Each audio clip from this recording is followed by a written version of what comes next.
ಸಾಕು ಬಾಯಿ ಮುಚ್ಚು. ದೊಡ್ಡದಾಗಿ ನನಗೆ ಬುದ್ಧಿ ಮಾತು ಹೇಳೋಕೆ ಬರ್ತೀಯಲ್ಲ. ನಿನ್ನ ಯೋಗ್ಯತೆ ಏನನ್ನೋದು ಇಡೀ ಕಾರವಾರ ಸಿಟಿಗೆ ಗೊತ್ತು. ಹಾ ನಾನು ನನ್ನ ಯೋಗ್ಯತೆ ಕಳ್ಕೊಂಡಿದ್ದೀನಿ.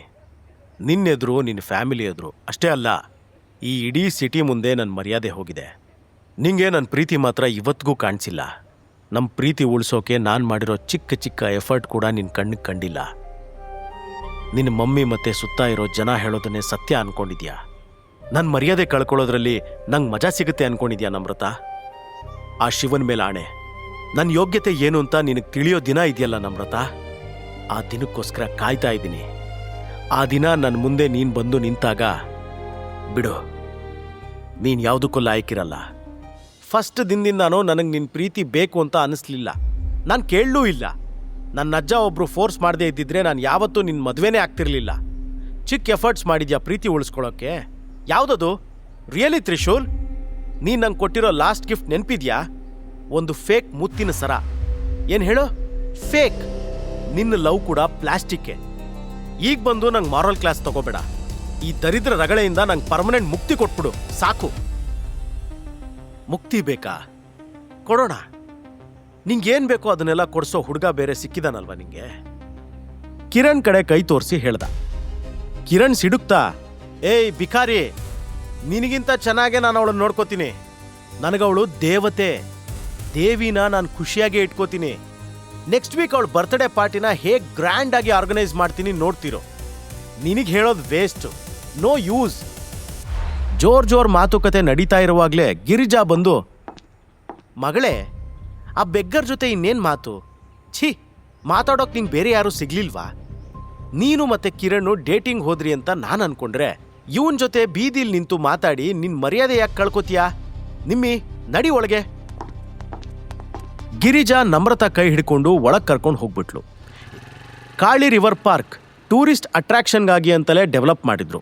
ತ್ರಿಶೂಲ್ ಕಾಲ್ ಮಾಡಿದ್ದು ಕಾರವಾರದ ಅತಿ ದೊಡ್ಡ ಇಂಡಸ್ಟ್ರಿಯಲ್ ಏರಿಯಾ ಕೋಡಿ ಭಾಗದಲ್ಲಿರೋ ನಾಯಕ್ ಗ್ರೂಪ್ಸ್ ಆಫೀಸ್ಗೆ. ನನಗೆ ಸಂಜೀವ್ ಪಾಟೀಲ್ ಹತ್ರ ಮಾತಾಡಬೇಕು. ಆ ಕಡೆಯಿಂದ, ನೀವ್ಯಾರು ಮಾತಾಡ್ತಾ ಇರೋದು? ತ್ರಿಶೂಲ್ ಮಹಾದೇವ್. ಸರ್, ನೀವಾ? ಕಾಲ್ನ ಇನ್ನೊಂದು ಕಡೆ ಸುಮಾರು 50 ವರ್ಷ ಪ್ರಾಯದ ಆಸಾಮಿ ತ್ರಿಶೂಲ್ ಮಹಾದೇವ್ ಹೆಸರು ಕೇಳಿದ್ದೇ AC ರೂಮ್ನಲ್ಲೂ ಬೆವರೋಕ್ ಶುರುವಾದ. 12 ವರ್ಷದ ಹಿಂದೆ ಟಾಗೋರ್ ಬೀಚಲ್ಲಾಗಿದ್ದ ಕಿಡ್ನಾಪಲ್ಲಿ ಸಿಕ್ಕಿರೋ ಹುಡುಗಿ ಯಾರು ಅಂತ ನಿಮಗೆ ಕಂಡು ಹಿಡಿಯೋಕೆ ಸಾಧ್ಯನಾ? ಅದು ನಮ್ರತಾ ಶರ್ಮಾನ ಇಲ್ಲ ಬೇರೆ ಹುಡುಗಿನ ಅನ್ನೋದು ನನಗೆ ಗೊತ್ತಾಗಬೇಕು. ಸಂಜೀವ್ ಶಾಕಿಂದ, ಸರ್, ಅದು 12 ಇಯರ್ಸ್ ಬ್ಯಾಕ್ ಆಗಿರೋ ಇನ್ಸಿಡೆಂಟ್. ಅದ್ರ ಬಗ್ಗೆ ಇನ್ಫಾರ್ಮೇಶನ್ ಕಲೆಕ್ಟ್ ಮಾಡೋದು ಸ್ವಲ್ಪ ಕಷ್ಟ. ಬಟ್ ಸರ್, ನಿಮಗೆ ನಮ್ರತಾ ಶರ್ಮಾ ಹೇಗೆ ಪರಿಚಯ? ತ್ರಿಶೂಲ್ ಒಂದು ಚೂರು ಕೂಡ ತಲೆ ಕೆಡಿಸ್ಕೊಳ್ದೆ, ನಾನು ಅವಳಿಗೆ ನಾಳೆ ಡಿವೋರ್ಸ್ ಕೊಡ್ತಾ ಇದ್ದೀನಿ. ಅದಿಷ್ಟು ಹೇಳಿದಾಗ ಅವನು ಭುಜದ ಮೇಲಿದ್ದ ಯಾವುದೋ ಭಾರ ಇಳ್ದಂಗಾಯ್ತು. ತ್ರಿಶೂಲ್ ಇನ್ನು ಹೆಚ್ಚು ಕಾನ್ಫಿಡೆನ್ಸ್ನಿಂದ, ಆ್ಯಂಡ್ ನನ್ನ ಹಳೆ ಲೈಫ್ಗೆ ರಿಟರ್ನ್ ಬರ್ತಾ ಇದ್ದೀನಿ. ನಾವೊಂದು ಬೋರ್ಡ್ ಮೀಟಿಂಗ್ ಮಾಡಬೇಕು. ಬಾಸ್ ರಿಟರ್ನ್ ಬಂದಿದ್ದಾನೆ ಅಂತ ಎಲ್ರಿಗೂ ಹೇಳ್ಬಿಡಿ. ಸರಿ ಸರ್, ನನ್ನ ಕೈಲಿ ಆಗಿದ್ದನ್ನ ನಾನು ಮಾಡ್ತೀನಿ. Welcome back sir. ಫೋನ್ ಇಟ್ಮೇಲೇನೆ ಸಂಜೀವ್ ಪಾಟೀಲ್ನ ಉಸಿರು ಕಂಟ್ರೋಲ್ ಆಗಿತ್ತು.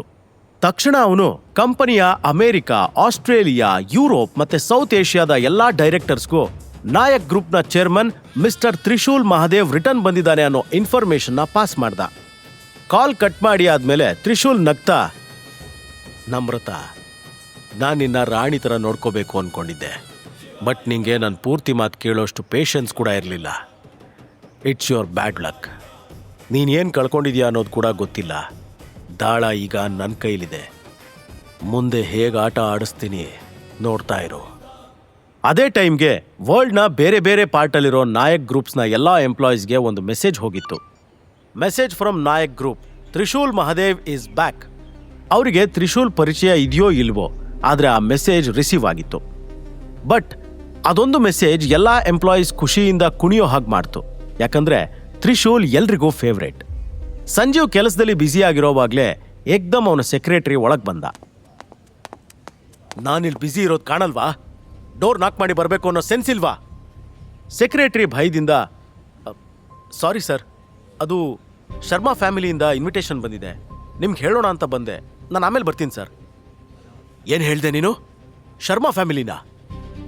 ಸೆಕ್ರೆಟರಿ ಶಾಕಲ್ಲಿ, ಹಾಂ sir, Namrata Sharma birthday invitation ಬಂದಿದೆ.